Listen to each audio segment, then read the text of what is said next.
Alléluia tout le monde, bienvenue sur ma chaîne, j'espère que vous allez toutes et tous bien.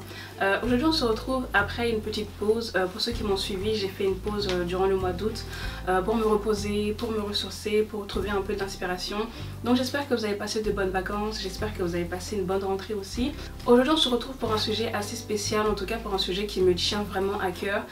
En plus de vous parler de la paix du Christ, je vais essayer à la fin de la vidéo, en tout cas dans la deuxième partie, de vous faire un peu mon témoignage, comment le Christ, un vendredi saint, lorsque je priais, lorsque je jeûnais, lorsque je méditais, est venu par la grâce de Dieu me visiter ici dans ma chambre pour m'accorder la paix du Christ.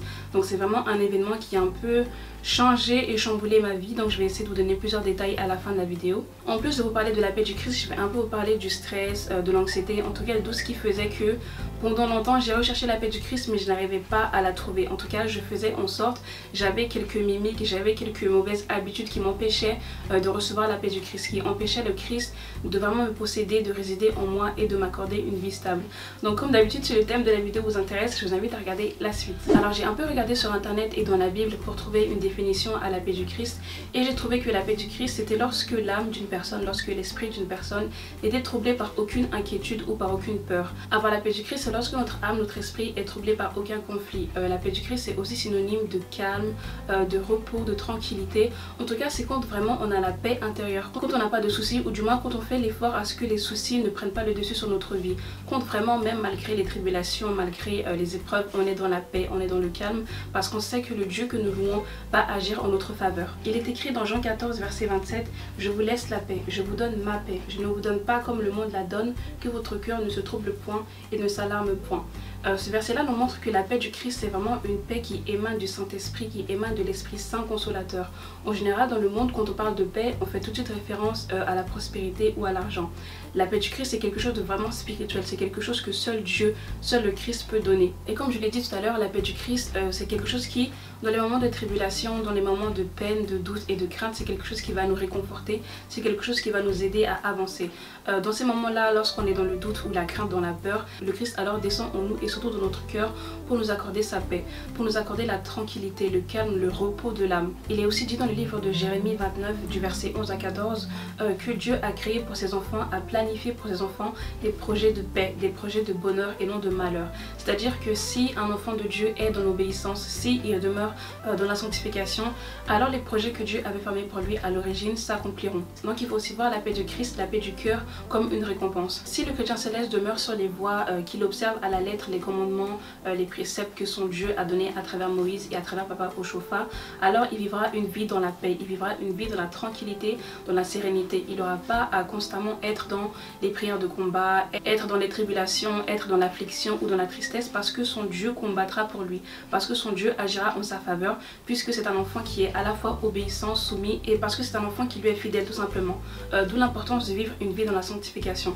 Comme je le disais tout à l'heure, plus on obéit aux commandements et aux préceptes que Dieu nous a donnés, plus on fait l'effort de vivre une vie dans la sanctification. Tout ce qui est péché, tout ce qui est souillure, tout ce qui souille l'âme, le corps, l'esprit d'une personne. Si on fait l'effort de s'éloigner justement de toutes ces choses qui nous éloignent de notre Dieu, alors on vivra une vie dans la sanctification et on aura la paix du Christ. Comme je le disais au début de la vidéo, la paix du Christ c'est lorsque le cœur d'une personne, lorsque son âme, son esprit n'est troublé par aucun conflit, par aucune inquiétude ou par aucune peur. Malheureusement, lorsque les chrétiens célestes pêchent, lorsque les chrétiens en général pêchent, notre cœur se trouble, notre cœur est dans l'affliction, dans la tristesse parce qu'on sait que on a commis un acte, qu'on a commis un péché et c'est ce qui va nous éloigner de notre Dieu. Alors que si on fait l'effort de vivre une vie dans la sanctification, si on connaît tous les péchés ou toutes ces choses-là qui vont nous faire chuter et qu'on fait l'effort de s'éloigner de ces choses-là, notre cœur ne se troublera pas. Notre cœur ne sera pas dans l'affliction, dans la tristesse, on sera vraiment confiant pour faire avancer l'œuvre de Dieu. Il faut savoir que parfois même quand on pêche contre Dieu, notre subconscient ou notre esprit nous rappelle toujours à l'ordre. Par moment, par exemple, lorsqu'on pêche contre Dieu, on sait très bien que c'est un péché. On sait qu'on vient de commettre un péché et même à l'intérieur de nous-mêmes, on sait que ce qu'on vient de faire n'est pas bien. C'est ce qui nous trouble, c'est ce qui nous empêche d'avoir la paix du Christ parce que l'esprit et la chair sont en confrontation. L'esprit et la chair sont constamment dans un combat. Du coup, c'est à nous de faire l'effort de vivre une vie dans la sanctification. Je tiens à rappeler que dans le livre de Corinthiens, il est dit que le cœur et le corps du chrétien céleste est le temple de Dieu. Il faut vraiment faire l'effort de sanctifier son cœur. D'ailleurs, je ferai une vidéo là-dessus plus tard. Il faut essayer de faire l'effort de sanctifier son cœur parce que lorsqu'on est triste, lorsqu'on est dans les tribulations ou dans l'affliction, c'est justement par ce cœur-là que le Christ opère des miracles. C'est justement dans ce cœur-là que le Christ va venir résider pour nous accorder sa paix. Donc, toujours faire l'effort si on veut obtenir la paix du Christ, d'avoir un cœur qui est sanctifié. D'avoir un cœur qui est sanctifié et d'avoir aussi un corps qui est sanctifié, d'avoir aussi des œuvres qui sont sanctifiées et de vivre tout simplement dans la sanctification. Il est dit dans le livre de Philippiens chapitre 4 du verset 6 à 7 que en tout temps il faut faire connaître à Dieu nos besoins par des prières, par des supplications et par la suite par des actions de grâce. Ces versets-là nous montrent que lorsque justement on est dans la tristesse, lorsqu'on a quelque chose qui trouble notre cœur, qui trouble notre âme, quelque chose qui nous empêche de prier correctement, quelque chose qui nous empêche d'être concentrés, de pouvoir agir en étant sanctifié. En tout cas, lorsque quelque chose ne va pas, il faut automatiquement se mettre à genoux, prier à son Dieu, crier à son Dieu, si même ça peut vous aider, pleurer devant votre Dieu. En tout cas, faites connaître vos besoins à Dieu. Asseyez-vous, prenez un temps de méditation et de prière pour dire à Dieu tout ce qui ne va pas dans votre vie. Ce qui m'a aidé moi personnellement pour me rapprocher de Dieu, c'est vraiment prendre l'habitude de lui parler ouvertement. Il y a un cantique qui dit: Jésus, tu es tout pour moi, tu es mon père, ma mère et mon grand frère aîné. Ce cantique là signifie que lorsque vous avez des problèmes, lorsque vous êtes dans la tristesse, lorsque quelque chose ne va pas, il faut en parler à quelqu'un. Et si jamais vous n'avez pas un parent, si jamais vous n'avez pas de frère ou de soeur ou de mentor, quelqu'un de qui vous êtes proche à l'église, il faut parler de ça au Christ. Voyez Dieu comme vraiment votre ami fidèle, prenez l'habitude de lui parler ouvertement de vos problèmes et vous verrez que parce qu'il est dans les cieux, parce qu'il sait ce qui se passe dans notre cœur, il agira en notre faveur. Moi j'avais la mauvaise habitude lorsque quelque chose n'allait pas avant de garder tout ça pour moi, de garder tout ça dans mon cœur, ce qui faisait que mon cœur n'était pas sanctifié. Et c'est en vain si dans une prière je demande à Dieu de venir me sanctifier, de venir agir puissamment dans ma vie, si je ne fais pas l'effort de l'inclure dans mes problèmes, de vraiment lui dire tout ce qui ne va pas et de remettre tous mes problèmes entre ses mains. Prenez l'habitude de vraiment prier à Dieu, de vraiment lui demander son aide, de remettre tous vos problèmes, de remettre tous vos fardeaux, en tout cas tout le poids que vous avez sur vos épaules au pied de sa croix.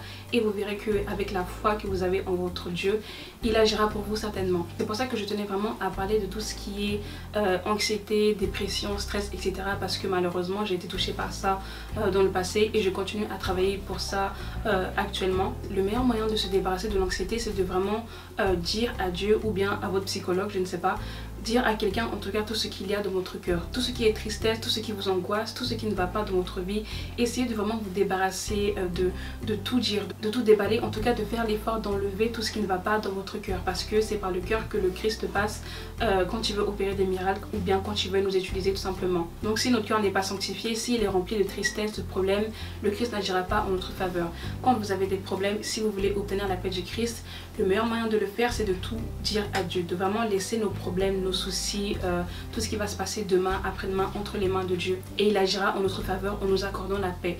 Et justement, en attendant que le Christ agisse, en attendant qu'il nous accorde sa paix, il faut avoir la foi ferme. Il faut vraiment attendre patiemment que le Christ vienne à notre secours, qu'il vienne nous secourir, qu'il vienne nous sauver, qu'il vienne nous délivrer de tout ce qui ne va pas dans notre vie. Et je vais justement utiliser ce sujet-là pour passer à la deuxième partie et vous faire mon petit témoignage. Donc comme je le disais au début de la vidéo, un vendredi, j'ai été par la grâce de Dieu touchée par la paix du Christ. Comme je l'ai dit, il faut savoir que moi à la base je suis une fille qui est très anxieuse, qui est stressée naturellement, qui est parfois dépressive. J'ai tendance parfois à beaucoup penser, j'ai tendance à être control freak en anglais comme on dit. En gros j'ai la mauvaise habitude de toujours essayer de contrôler tout ce qui se passe dans ma vie. Et en tant que chrétien, sachant qu'on est censé remettre notre vie à Dieu, c'est pas une bonne chose d'être aussi anxieux, d'être aussi stressé, de penser autant. Donc toujours dans mon anxiété, dans mes problèmes de stress, etc. J'avais décidé un vendredi, comme tous les vendredis d'ailleurs, de prier, de jeûner et de vraiment méditer et de demander la solution à Dieu. Demander à Dieu comment me débarrasser de cette anxiété-là, comment me débarrasser de ce stress, comment me débarrasser de cette mauvaise manière de toujours penser à demain, etc. Et par la grâce de Dieu, ce jour-là, le Christ m'a visité et il m'a accordé la solution à mes problèmes. Et ce jour-là, j'ai essayé de faire une introspection, j'ai essayé de faire un examen de conscience sur l'état de ma vie en général, que ce soit à l'église ou en dehors de l'église. J'essayais vraiment d'analyser ce qui n'allait pas dans ma vie. Pourquoi par moments j'étais aussi anxieuse, pourquoi je laissais certaines personnes me déstabiliser, pourquoi en tout cas je laissais l'accès à mon cœur à certaines personnes ou à certains événements. Il faut savoir que l'anxiété, le stress, la dépression, dépression, etc. Ça se combat. En plus d'être une maladie qui peut se soigner par des soins à l'hôpital, etc. Le Christ peut aussi agir dans votre vie si vous êtes anxieux, stressé ou autre. Pour les personnes anxieuses, pour les personnes qui ont tendance à beaucoup penser, etc. Il faut essayer de trouver ce qui vous fait peur. Il faut essayer de combattre vos peurs en essayant de venir vraiment à la racine. De trouver ces choses-là, ces personnes ou ces événements qui vous ont troublés, qui vous ont chamboulé, qui sont devenus des traumatismes pour vous et qui au jour d'aujourd'hui vous affectent dans votre vie de tous les jours. Je vous donne un exemple pour ceux qui ont l'anxiété au niveau de la prise de parole, pour ceux qui ont peur de parler en public, pour ceux qui ont peur de faire des exposés ou de, quand on est à l'école ou quand on est au travail, de parler devant une grande audience. Essayez de déterminer ce qui vous fait peur dans le fait de parler devant un peuple. Et en plus de trouver ce qui vous fait peur, essayez de combattre cette peur-là et essayez de trouver une solution pour travailler à ce que cette peur-là s'en aille. Moi par exemple, pendant longtemps, le fait de parler à voix haute devant un peuple, ça me faisait peur. Pas forcément parce que j'avais peur de m'exprimer en public, mais j'avais peur que ceux qui reçoivent le message ne le comprennent pas. C'était plus la peur de ne pas être comprise, peur que le public qui est en face de moi, que ce soit des célestes ou pas, que ce soit à l'église ou à l'école, j'avais peur que ceux qui soient en face de moi ne reçoivent pas correctement le message que j'ai à faire passer. Et du coup, une fois que vous avez trouvé ce qui vous faisait peur ou bien ce qui vous rendait anxieuse, essayez de trouver un moyen pour combattre ça. Et par exemple moi, par rapport à la peur de parler en public, puisque j'avais peur que ceux qui étaient en face de moi ne reçoivent pas correctement le message que j'avais à faire passer, j'avais tout simplement à travailler sur mon contenu, à travailler sur ce que j'allais leur dire, à travailler sur le message que j'avais à faire passer, de sorte à ce que ceux qui sont en face de moi, puisque j'ai peur qu'ils ne reçoivent pas correctement le message, j'avais juste à travailler sur le fait qu'ils le reçoivent correctement. C'est un peu brouillant, mais j'espère que vous avez compris. Et la deuxième chose aussi qu'il faut comprendre pour combattre l'anxiété, le stress, etc., c'est qu'il faut lâcher prise. Il faut apprendre à lâcher prise. Par exemple, moi, mon souci concernant le fait de ne pas être comprise, c'est à moi de travailler sur mon contenu pour que ceux qui sont en face de moi me comprennent. Certes, maintenant, c'est pas à moi de travailler sur la spiritualité des gens, de travailler sur la religion des gens, de travailler sur le rapport entre certaines personnes et Dieu pour qu'ils comprennent ce message. Moi, par exemple, je sais qu'en tant que chrétienne et vidéaste, je vais être amenée à parler devant une assemblée. Je sais pas quand ça va arriver, mais le jour viendra où je vais être amenée à parler devant vous, les chrétiens célestes, mais par exemple dans un temple. Autant je peux travailler sur mon contenu, je peux travailler sur ma manière de délivrer un message, mais je ne peux pas contrôler la manière dont certaines personnes vont recevoir ce message là. C'est vraiment important d'apprendre quand on est anxieux, stressé ou peu importe que on ne peut pas contrôler la vie des gens, on ne peut pas contrôler la manière de vivre des gens, on ne peut pas contrôler la spiritualité des gens ou la manière dont les gens vivent leur religion. De l'autre côté, si je prends un exemple concernant ce qui se passe dans le monde, on ne peut pas contrôler une personne, on ne peut pas contrôler la manière dont notre patron va nous traiter, on ne peut pas contrôler certains événements, mais tout ce qu'on peut faire en tant que personne anxieuse, stressée, etc., c'est de contrôler notre manière de réagir. Pour toutes les personnes qui ont tendance à être anxieuses, qui ont tendance à être stressées, etc., essayez de faire un travail d'abord sur la sanctification. Essayez de vivre dans la sanctification afin que votre cœur soit sanctifié et afin que, avant même que vous priez à Dieu pour lui demander de vous accorder la paix du Christ, que Dieu lui-même, parce que vous êtes sanctifié, vous accorde d'avance cette paix-là. Essayez deuxièmement de faire un travail sur votre stress, votre anxiété, essayez de déterminer ce qui vous fait peur, ce qui vous rend anxieux et essayez de combattre ces peurs-là, que ce soit par le travail charnel, donc tout ce qui est examen de conscience, tout ce qui est prise de conscience, tout ce qui est travail à faire, etc. Ou que ce soit spirituel, par l'invocation de Dieu, par le fait de demander à Dieu son aide, etc. C'est vrai que rien n'est impossible à Dieu et que Dieu peut régler toute solution, mais parfois il faut aussi faire un travail charnel, c'est-à-dire il faut faire des examens de conscience, il faut consulter des professionnels. En tout cas, il faut se faire aider aussi sur le point charnel. Et vous verrez que lorsque vous aurez fait ce travail-là d'un point de vue charnel et spirituel, Dieu vous accordera non seulement la force du Saint-Esprit pour avancer face aux tribulations, et vous accordera la paix du Christ pour que en tout temps et en tout lieu vous soyez dans la paix, vous soyez dans la tranquillité. Vraiment votre cœur sera léger, votre cœur sera débarrassé de tout ce qui ne confesse pas le nom de Dieu, parce que le stress, l'anxiété, tout ça, ce ne sont pas des choses qui viennent de Dieu. Donc il faut mettre ça en prière et il faut essayer de faire un travail pour s'en débarrasser. Et pour avoir été touché par la paix du Christ, je ne peux même pas vous donner d'exemple concret de la sensation qu'on éprouve, mais en tout cas c'est une sensation de plénitude. C'est vraiment le fait d'être léger, de se sentir libre par rapport à plein de choses. C'est comme si tout le poids que vous avez sur vos épaules, tout ce que vous avez dans vos cœurs, le Christ vient dans le lieu où vous êtes, toutes vos afflictions, toutes les tribulations, tout ce qui ne confesse pas le nom de Dieu qui est en vous et sur vous, le Christ descend et il prend tout ça sur lui et il repart par la suite en vous accordant sa paix, comme la Bible le dit. Donc vraiment priez pour que Dieu vous accorde cette paix là, la paix qui même dans la tribulation, dans l'affliction, dans la tristesse, dans l'anxiété, fera en sorte que vous serez dans la joie et dans l'allégresse. Et ça aussi c'est quelque chose que j'ai oublié de mentionner. Après la tribulation, après la paix du Christ que Dieu vous donne, Dieu vous accordera une joie, une allégresse en abondance. Moi, c'est quelque chose que j'ai vraiment pu observer. J'ai toujours été de nature une fille plutôt joyeuse, je souris beaucoup, je rigole beaucoup, mais c'est vrai que après que le Christ m'ait touché par sa paix, il vous accorde aussi une allégresse, une joie, vraiment une passion, une joie de vivre que seul Dieu peut donner. Comme je l'ai dit au début de la vidéo, la tristesse, l'anxiété, la peur, ce ne sont pas des choses qui viennent de Dieu.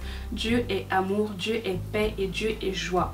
En Yoruba, on dit Emi Alayo. C'est vraiment un Dieu qui réside dans la joie, dans l'allégresse, parce que ses enfants vivent sur la terre, parce que les anges aussi qui le louent sont dans la joie lorsqu'ils le louent. Donc forcément, quand vous êtes touché par la paix du Christ, vous êtes touché par une joie, par une allégresse qui est immense. Donc si ce n'est pas le cas, si vous n'avez jamais été touché par la paix du Christ, par la plénitude du Christ, cette paix là qui fera en sorte que vraiment vous allez vous sentir libre.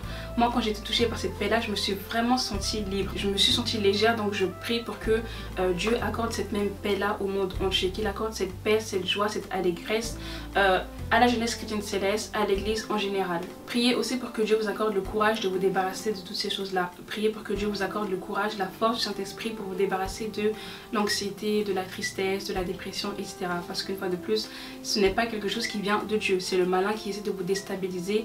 Donc vous aussi faites l'effort de demeurer dans la sanctification et d'avoir la force du Saint-Esprit, l'énergie, la puissance de Dieu en vous pour combattre l'anxiété, pour combattre la tristesse, pour combattre tout ce qui ne vient pas de Dieu. Ayez le courage aussi par moment de sortir de votre zone de confort, de sortir de ces zones là, ces petits cocons que vous avez créés dans votre vie, qui vous empêchent de pleinement vous épanouir, qui vous empêchent de grandir spirituellement et de grandir charnellement, de prendre en maturité, de devenir plus intelligent, plus sage, etc. En tout cas, je pense que vous l'avez remarqué, mais pour avoir la paix du Christ, il y a tout un travail à faire derrière tout ça. Il y a un travail spirituel à faire, d'être dans la sanctification, de sanctifier son cœur, ses pensées, de sanctifier sa manière d'agir dans l'église, etc. Et il y a aussi un travail charnel, c'est-à-dire l'examen de conscience, le fait de trouver tout ce qui nous fait peur, tout ce qui nous angoisse et d'essayer de combattre ces choses-là en trouvant une solution à ces problèmes. Donc il faut savoir aussi que c'est un travail qui va durer sur le long terme. C'est vrai que j'ai été par la grâce de Dieu touchée par la paix du Christ. Je pense que ça va bientôt faire 1 mois et demi à peu près, mais c'est quelque chose qu'il faut que je maintiens.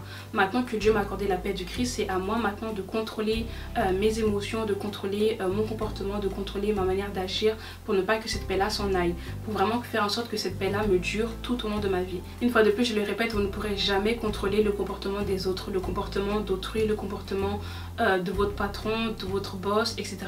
Ou vous ne pourrez jamais contrôler les événements qui vont arriver dans votre vie.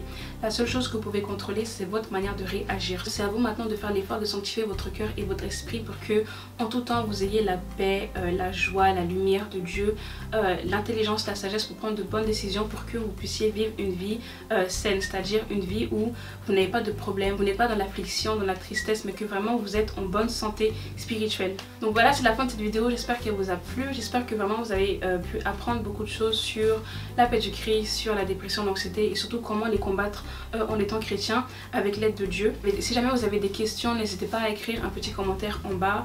Ça fait un moment que je n'avais pas fait de vidéo, j'espère que celle-là vous a plu. Si c'est le cas, n'oubliez pas d'aimer, de commenter et de partager et on se dit à la semaine prochaine.